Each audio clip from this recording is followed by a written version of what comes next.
새벽 4시 50분 알람 소리보다 먼저 눈을 떴습니다. 25년째 같은 시간에 일어나는 습관이 몸에 밴 탓이죠.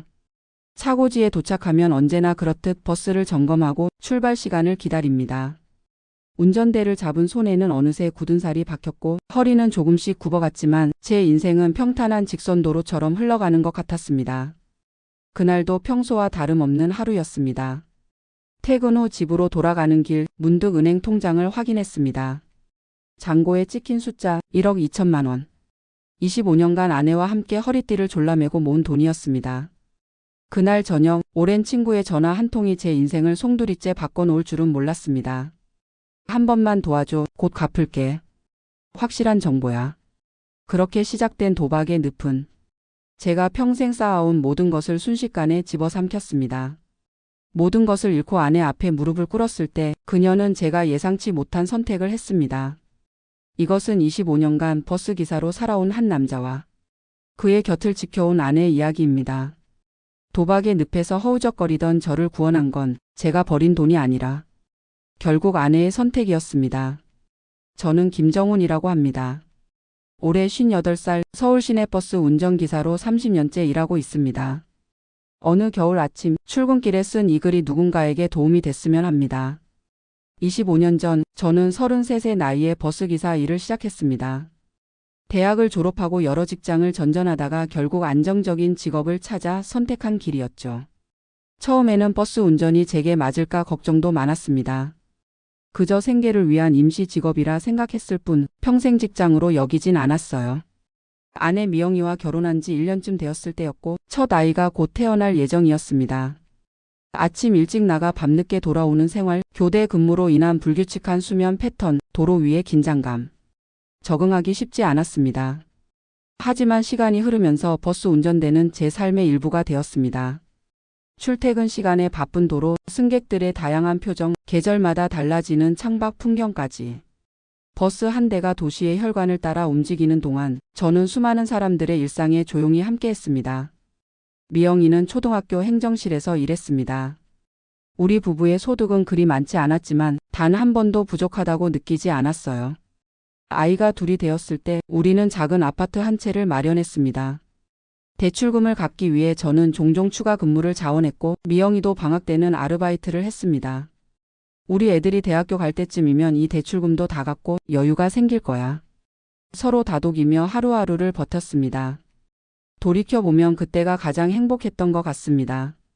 목표가 있었고 그 목표를 향해 함께 나아가는 기쁨이 있었으니까요. 우리 부부가 처음으로 통장을 만든 건 첫째 아이가 태어난 직후였습니다. 애들 대학 학자금이라고 적힌 그 통장에 매달 조금씩 돈을 넣었습니다. 월급에서 생활비와 대출금을 제외하고 남는 돈이 많지 않았지만 5만 원이라도 저축하려고 노력했습니다. 한 달에 한 번은 가족 외식을 했고 1년에 한 번은 국내 여행을 다녀왔습니다.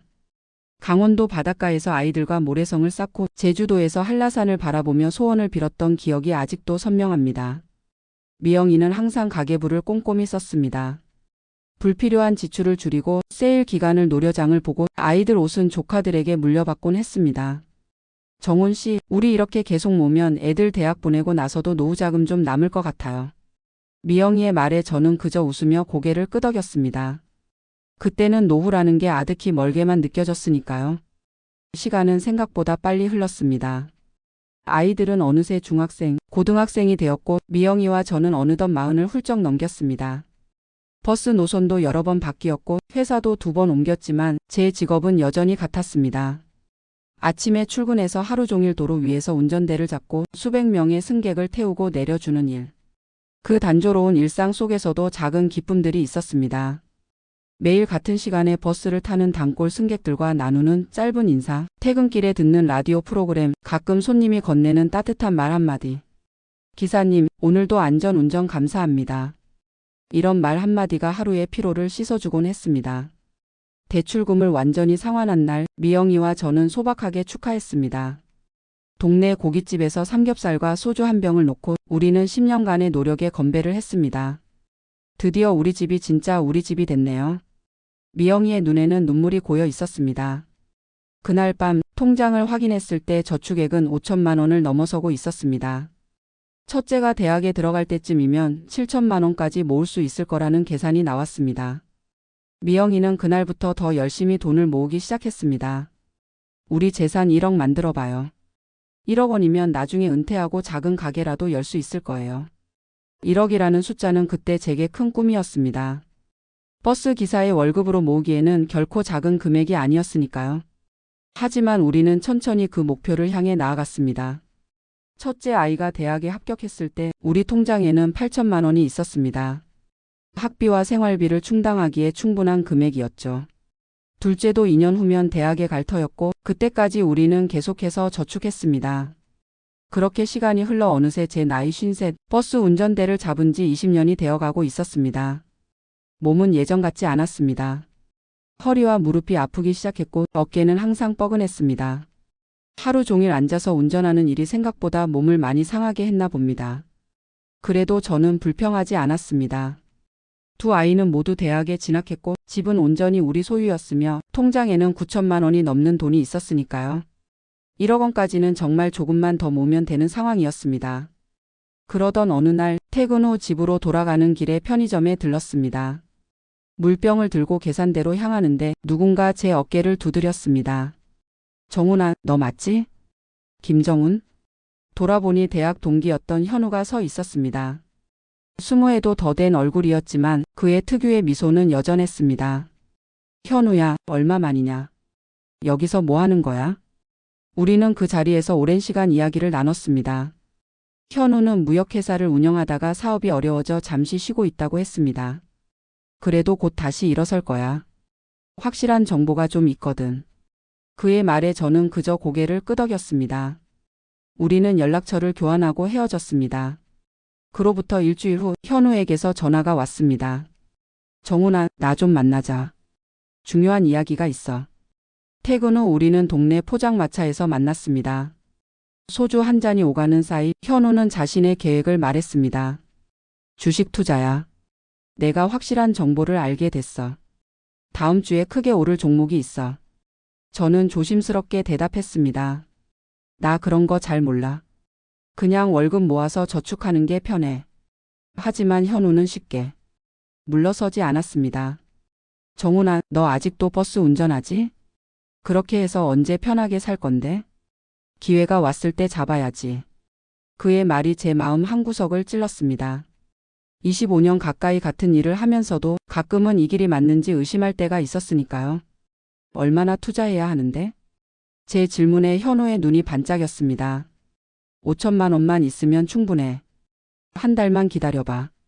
2배는 너끈히 돌려받을 수 있을 거야. 집으로 돌아오는 길 저는 혼란스러웠습니다. 5천만 원은 결코 작은 돈이 아니었습니다.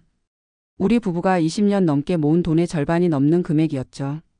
하지만 정말 2배가 된다면 1억을 넘어 2억까지 가능할지도 모릅니다. 은퇴 후의 생활이 더 여유로워질 수 있을 것 같았습니다. 그날 밤 미영이에게 현우를 만난 이야기를 했습니다. 하지만 주식 투자 제안에 대해서는 말하지 않았습니다. 미영이가 반대할 것이 뻔했기 때문입니다. 그녀는 항상 안전한 선택을 중요시했고 주식이나 투자 같은 것에는 관심이 없었습니다. 다음 날부터 저는 현우의 제안을 진지하게 고민하기 시작했습니다. 인터넷에서 주식 투자에 관한 정보를 찾아보고 성공 사례들을 읽었습니다. 길에서 만나는 승객들 중에도 주식으로 큰 돈을 번 이야기를 하는 사람들이 있었습니다. 요즘은 그냥 돈 모으는 것보다 투자가 답이래요. 자주 타던 중년 승객의 말이 제 귀에 맴돌았습니다. 일주일 후 저는 결심을 내렸습니다. 미영이 모르게 통장에서 3천만 원을 인출했습니다. 전부는 아니더라도 일단 이 정도로 시작해보자는 생각이었습니다. 현우에게 전화해서 만났고 돈을 건넸습니다. 걱정 마. 내가 책임질게. 한 달만 기다려봐. 현우의 자신감 넘치는 목소리에 저도 모르게 안심이 되었습니다. 처음 2주일은 아무 소식이 없었습니다. 문자로 물어보면 현우는 잘 돼가고 있어. 조금만 더 기다려라고만 답했습니다. 세 번째 주가 되자 불안해지기 시작했습니다. 현우와 연락이 잘 되지 않았고 만나자고 해도 계속 미루기만 했습니다. 한 달이 지났을 때 마침내 현우를 만날 수 있었습니다. 하지만 그의 표정은 어두웠습니다. 미안하다, 정훈아. 생각보다 상황이 안 좋아졌어. 제 심장이 빠르게 뛰기 시작했습니다. 무슨 말이야? 돈은 어떻게 됐어? 현우는 고개를 떨궜습니다. 다 잃었어. 주가가 갑자기 폭락했어. 순간 머리가 하얘졌습니다.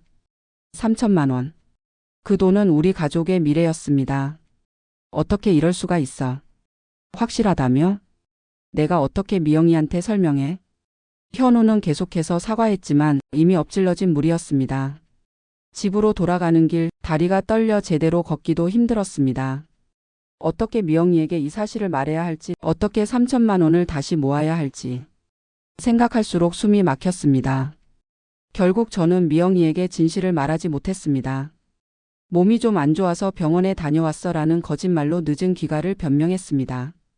이후 몇 주 동안 저는 현우에게 계속 연락했습니다. 다시 한번 기회가 있을 거야. 이번에는 진짜 확실해.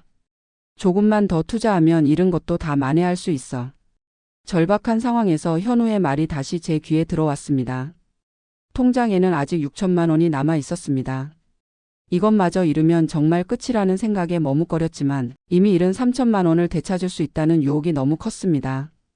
그렇게 두 번째로 2천만 원을 현우에게 건넸습니다. 하지만 결과는 같았습니다. 이번에도 돈은 돌아오지 않았고 현우는 점점 연락이 뜸해졌습니다. 패닉 상태에 빠진 저는 마지막 희망을 걸고 남은 돈마저 투자하기로 했습니다. 이번엔 정말 확실해. 해외 주식이야. 한국 시장보다 훨씬 안정적이고 수익률도 높아. 현우의 말에 저는 남은 4천만 원까지 모두 건넸습니다. 그렇게 우리 부부가 20년 넘게 모은 돈 1억에 가까운 돈이 모두 사라졌습니다. 현실을 직시하는 데는 시간이 걸렸습니다. 처음에는 단순히 투자가 잘못됐다고 생각했습니다. 하지만 점차 현우의 말투, 행동, 그리고 갑자기 연락이 두절되는 상황. 모든 것이 의심스러워졌습니다. 어느 날 용기를 내어 현우의 사무실이라고 했던 곳을 찾아갔습니다. 그곳에는 현우의 흔적이 없었고 다른 회사가 입주해 있었습니다. 이전 세입자요? 몇 달 전에 야반 도주했다던데요. 월세도 몇 달 밀렸대요. 건물 관리인의 말에 저는 그 자리에 주저앉고 말았습니다. 사기를 당한 것입니다. 평생 모은 돈을 한순간에 잃어버린 것이죠. 집으로 돌아가는 길 어떻게 미영이에게 이 사실을 말해야 할지 막막했습니다. 아니, 말할 수 있을지조차 확신이 없었습니다. 결국 저는 또 다른 선택을 했습니다. 돈을 되찾기 위해 도박에 손을 댄 것이죠. 인터넷에서 쉽게 찾을 수 있는 불법 도박 사이트에 가입했고 남은 월급으로 베팅을 시작했습니다. 처음에는 운이 좋았습니다. 몇 번의 베팅으로 100만 원 정도를 벌었습니다.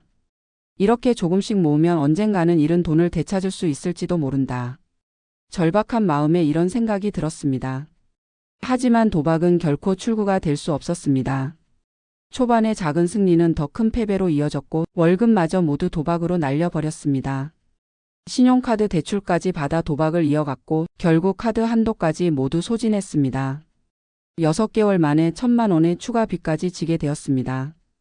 더 이상 숨길 수 없는 상황이 되었습니다. 집에 날아오는 카드 청구서, 통장에서 사라진 돈, 그리고 제 불안정한 행동. 미영이가 모를 리 없었습니다. 결국 그날이 왔습니다. 미영이가 통장 내역을 확인하고 저를 거실로 불렀습니다. 정훈 씨, 이거 어떻게 된 거예요? 우리 통장에 돈이. 그녀의 목소리는 떨리고 있었고 눈에는 이미 눈물이 고여 있었습니다. 저는 모든 것을 털어놓았습니다. 현우를 만난 일, 잘못된 투자 결정, 그리고 도박으로 더 깊은 수렁에 빠진 일까지. 미영이는 말없이 제 이야기를 들었습니다. 그녀의 표정에서 분노, 실망, 두려움이 번갈아 나타났습니다. 25년이에요. 우리가 함께 모은 돈이. 어떻게 이럴 수 있어요? 그녀의 목소리는 점점 작아졌고 마침내 흐느낌으로 바뀌었습니다. 저는 그저 고개를 숙인 채 사과를 반복했습니다. 미안해. 정말 미안해. 그날 밤 미영이는 작은 가방을 들고 집을 나갔습니다. 생각할 시간이 필요해요. 엄마 집에 잠시 있을게요. 한 달 동안 미영이는 돌아오지 않았습니다. 저는 혼자 남겨진 집에서 매일 밤 술을 마시며 자책했습니다. 어떻게 이런 어리석은 선택을 할 수 있었는지, 어떻게 가족의 신뢰를 저버릴 수 있었는지. 그러던 어느 날 퇴근 후 집으로 돌아왔을 때 미영이가 거실에 앉아 있었습니다. 앉아요, 정훈 씨. 할 이야기가 있어요. 그녀의 목소리는 차분했고 눈빛은 단호했습니다. 제가 선택할 수 있는 길은 두 가지예요. 당신을 떠나거나 새로 시작하거나. 가슴이 덜컥 내려앉았습니다. 미영이가 이혼을 선택해도 이상하지 않을 상황이었습니다. 저는 새로 시작하기로 했어요. 하지만 조건이 있어요. 미영이는 테이블 위에 종이 한 장을 올려놓았습니다. 그것은 도박 중독 치료센터의 안내문이었습니다. 당신이 도박을 완전히 끊고 치료를 받기로 약속한다면 우리 다시 시작해봐요. 그녀의 목소리에는 흔들림이 없었습니다. 그리고 앞으로 모든 재정은 제가 관리할 거예요. 월급은 제 통장으로 들어오고 생활비만 당신에게 드릴게요. 미영이의 조건은 엄격했지만 공정했습니다. 저는 고개를 끄덕였습니다. 알았어. 약속할게. 그것이 우리의 새 출발이었습니다.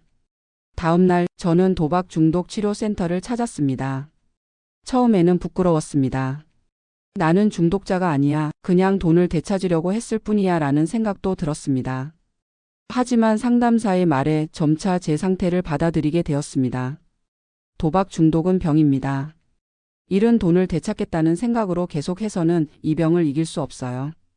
상담사의 말이 제 마음에 깊이 와닿았습니다. 매주 2번씩 센터를 방문했고 소규모 그룹 치료에도 참여했습니다. 같은 문제로 고통받는 다른 사람들의 이야기를 들으며 저만 그런 것이 아니라는 사실에 위안을 얻었습니다. 미영이도 가족 치료 세션에 함께했습니다. 그녀는 제 옆에 앉아 손을 잡아주었고 우리 함께 이겨낼 수 있어요라고 속삭였습니다. 치료를 시작하고 석 달이 지났을 때 미영이는 놀라운 소식을 들고 왔습니다. 제가 투잡을 구했어요. 학교 일 끝나고 저녁에 마트에서 일하기로 했어요. 제가 말릴 새도 없이 그녀는 계속했습니다. 당신도 주말에 추가 근무 가능하면 해보세요. 우리 다시 저축을 시작해야죠. 그렇게 우리는 다시 한번 허리띠를 졸라매고 새 출발을 했습니다. 미영이는 매일 저녁 6시부터 10시까지 마트에서 일했고 저는 주말마다 추가 근무를 자원했습니다. 육체적으로 힘들었지만 마음은 오히려 가벼워졌습니다. 목표가 생겼고 미영이와 함께한다는 사실만으로도 힘이 났습니다. 신용카드 빚부터 갚기 시작했고 1,000만 원이 넘는 부채를 6개월 만에 청산했습니다. 그리고 다시 저축을 시작했습니다. 이번에는 비상금이라고 이름 붙인 통장이었습니다. 한 달에 50만 원씩 넣는 것을 목표로 했지만 종종 그보다 더 많이 저축할 때도 있었습니다. 1년이 지나고 통장에 800만 원이 모였을 때 미영이는 제게 새로운 제안을 했습니다. 정훈 씨, 우리 작은 가게 하나 열어볼까요? 저는 놀라움을 감추지 못했습니다. 가게? 무슨 가게? 미영이는 웃으며 대답했습니다. 저야 당연히 분식점이죠. 제가 요리하는 거 좋아하잖아요. 그녀의 제안은 진지했습니다.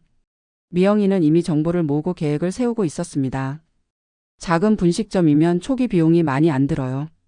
1,500만 원 정도면 시작할 수 있을 것 같아요. 제가 주저하자 그녀는 덧붙였습니다. 당신이 버스 운전하는 건 계속하고 제가 학교 그만두고 가게 운영해 볼게요. 실패하면 다시 취직하면 되죠. 미영이의 확신에 찬 눈빛을 보며 저는 동의했습니다. 우리는 반년 더 모아서 1,500만 원을 만들었고 동네 상가에 작은 분식점을 열었습니다. 미영이네 국수분식이라고 이름 붙인 그 가게는 초반에는 손님이 많지 않았습니다. 하지만 미영이의 맛있는 김밥과 떡볶이는 입소문을 타기 시작했고 점점 단골이 늘어났습니다. 특히 그녀가 개발한 매콤 크림 떡볶이는 동네 학생들 사이에서 인기 메뉴가 되었습니다. 3개월 후 가게는 손익분기점을 넘었고 6개월 후에는 안정적인 수익을 내기 시작했습니다. 미영이는 일하면서도 즐거워 보였습니다. 오히려 학교에서 일할 때보다 더 생기가 돌았습니다. 내 가게에서 내 방식대로 일하는 게 이렇게 행복한 일인지 몰랐어요. 그녀의 말에 저도 덩달아 기뻤습니다. 2년이 지났을 때 가게는 더 커졌고 아르바이트 직원도 2명을 고용할 만큼 성장했습니다. 월 순수익이 300만 원을 넘었고 이는 제 버스기사 월급과 비슷한 수준이었습니다. 우리는 다시 저축을 시작했고 통장 잔고는 다시 서서히 늘어났습니다. 도박 중독 치료도 꾸준히 받았습니다. 가끔씩 유혹이 찾아올 때도 있었지만 미영이와의 약속을 생각하며 견뎌냈습니다. 상담사는 제게 자주 말했습니다. 중독은 완전히 사라지지 않아요. 평생 조심하고 관리해야 하는 거죠. 그 말을 항상 가슴에 새겼습니다. 우리가 다시 2천만 원을 모았을 때 첫 번째 위기가 찾아왔습니다. 층간소음 문제로 위층 주민과 갈등이 있었던 아파트를 팔고 작은 단독주택으로 이사하자는 논의가 시작된 것입니다.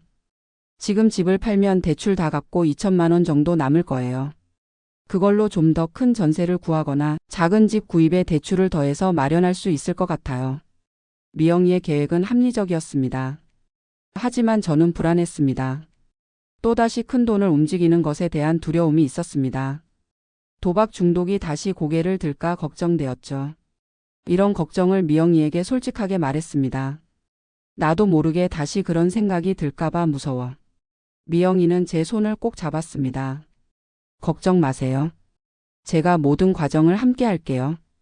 당신 혼자 결정하게 하지 않을게요. 그녀의 말에 용기를 얻었습니다. 우리는 함께 부동산을 돌아다니며 새 집을 찾았고 모든 서류 작업과 금융 거래도 함께 진행했습니다. 결국 우리는 가게에서 가까운 곳에 작은 단독주택을 마련했습니다. 아파트보다 오래된 집이었지만 작은 마당이 있어 미영이가 키우는 화초들을 놓기에 좋았습니다. 새 집으로 이사한 날 미영이는 특별한 저녁을 준비했습니다. 오늘은 축하해요. 우리가 다시 일어선 것을. 식탁 위에는 소주 한 병과 미영이가 직접 만든 음식들이 가득했습니다. 오랜만에 마시는 술이었지만 한 잔으로 만족했습니다. 이제는 절제하는 법을 알게 되었으니까요. 시간이 흘러 어느덧 제 나이 58, 버스 운전대를 잡은 지 25년이 되어가고 있었습니다. 미영이의 가게는 동네에서 꽤 유명한 맛집이 되었고 주말에는 줄을 서서 기다리는 손님도 있었습니다. 우리 통장에는 다시 5천만 원이 모였습니다. 예전만큼은 아니지만 새 출발을 생각하면 큰 성과였습니다. 아이들은 모두 대학을 졸업하고 자신들의 삶을 살아가고 있었습니다. 첫째는 회사에 취직해서 곧 결혼을 앞두고 있었고 둘째는 대학원에 진학해 연구에 몰두하고 있었습니다. 그들에게 제가 저지른 실수를 털어놓기까지는 시간이 필요했습니다. 처음에는 충격받고 실망했지만 우리가 다시 일어서는 모습을 보며 이해해 주었습니다. 아버지, 힘드셨을 텐데 다시 시작하셔서 정말 대단하세요. 첫째의 말에 가슴이 뭉클했습니다.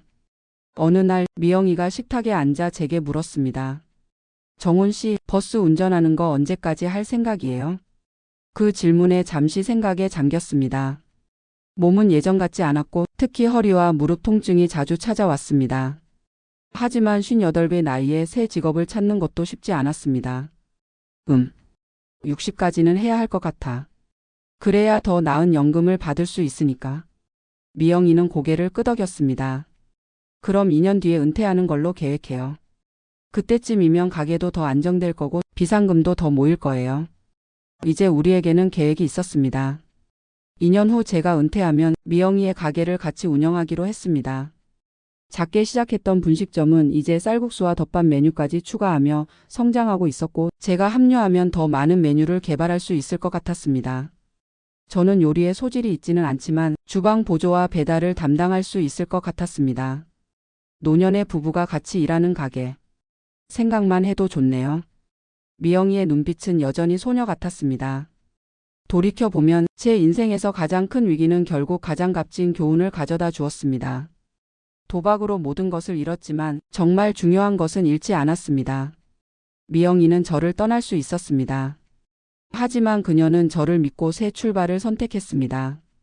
그녀의 선택이 제 인생을 구했습니다. 이제 우리는 제2의 인생을 준비하고 있습니다. 작은 가게를 중심으로 한 소박한 노후, 함께 일하고 함께 쉬는 생활.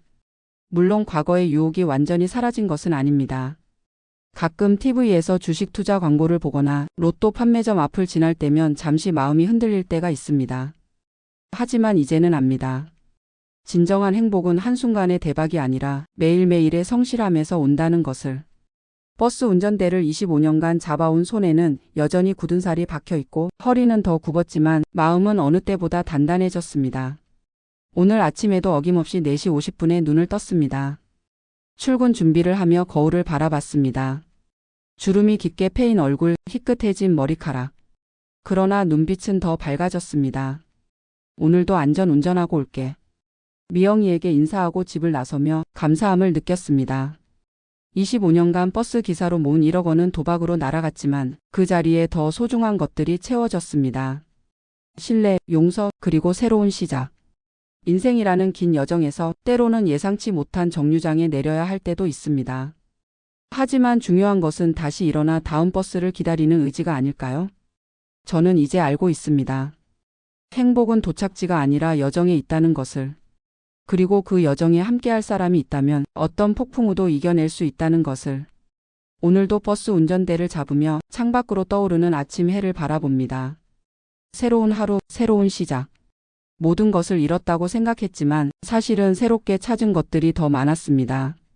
미영이가 선택한 길은 쉬운 길이 아니었습니다. 하지만 그 선택이 우리 부부에게 두 번째 기회를 주었고 지금의 행복을 가져다 주었습니다. 아내의 용기와 지혜에 매일 감사합니다. 오늘도 안전 운전을 마치고 저녁에는 미영이의 가게에 들러 함께 집으로 돌아갈 것입니다. 작지만 행복한 우리만의 세상으로. 그리고 내일도, 모레도, 그 다음 날도. 인생의 버스는 계속해서 달려갑니다. 때론 울퉁불퉁한 길을 지나기도 하지만 언젠가는 평온한 목적지에 도착할 것을 믿으며. 저는 김정훈, 서울 시내버스 운전기사, 그리고 미영이의 남편입니다. 잃어버린 돈보다 더 소중한 것을 찾은 행운아입니다.